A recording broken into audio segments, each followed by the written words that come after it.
Leaving us with more than just a top 5 quote from the entire series, God of War Ragnarok's trailer from yesterday has definitely led us with a bunch of questions. Today I'm going to be taking a look at a frame-by-frame breakdown of everything you need to know going into this trailer. Taking a look at this first clip, it appears that Atreus is going to be marking one of the trees that I believe is going to be included in his burial, or at least he thinks is going to be, of course with his encounter in Heimdall in Ragnarok that is supposedly going to kill both of them. Although this is likely not going to be the case in the game, we know that this is very similar to what Faye did at the beginning of God of War 4. When she marks all of the trees with her hands, it is exactly the trees she wishes to be used to be included in her burial.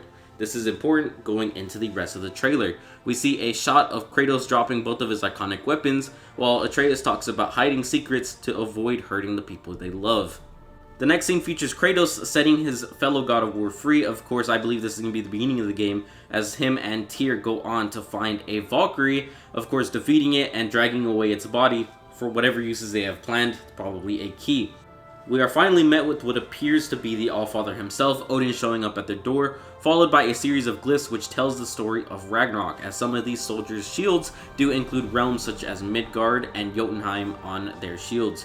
We get a nice cinematic shot of Kratos and Atreus back to back, which it looks like it's going to be with the fight of Freya, and finally we are met with the artifact that appears to be the Brisingamen. Now this is also seen in another trailer for God of War Ragnarok, and the Brisingamen is essentially the main orb that is also believed to be a necklace of Freya's that is fought over between Loki and Heimdall during Ragnarok.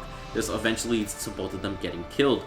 While Kratos tells Atreus that they're basically following his every move without really knowing what it means, this next shot is yet another glyph which appears to be showing the 9 realms on the world tree. 3 of these realms are of course cut out, one of them being Jotunheim, we know why that is, and of course the rest of the story appears to be Tyr's eternal bondage, along with him following Skull and Hati in the top right corner, which are the wolves that chase the sun and the moon leading up to Ragnarok.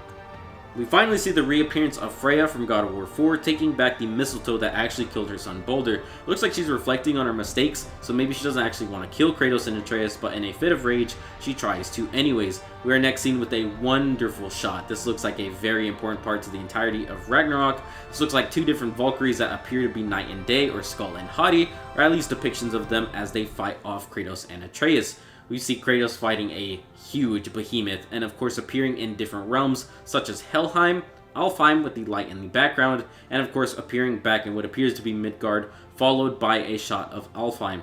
This next shot pays homage to the original God of War trilogy, as Kratos returns with his chain-swinging skills, as Odin monologues in the background why Kratos has never been an actual god, at least from his experience, because he has never been worshipped or loved in that regard, and of course describes him to be a selfish warrior who only cares about himself.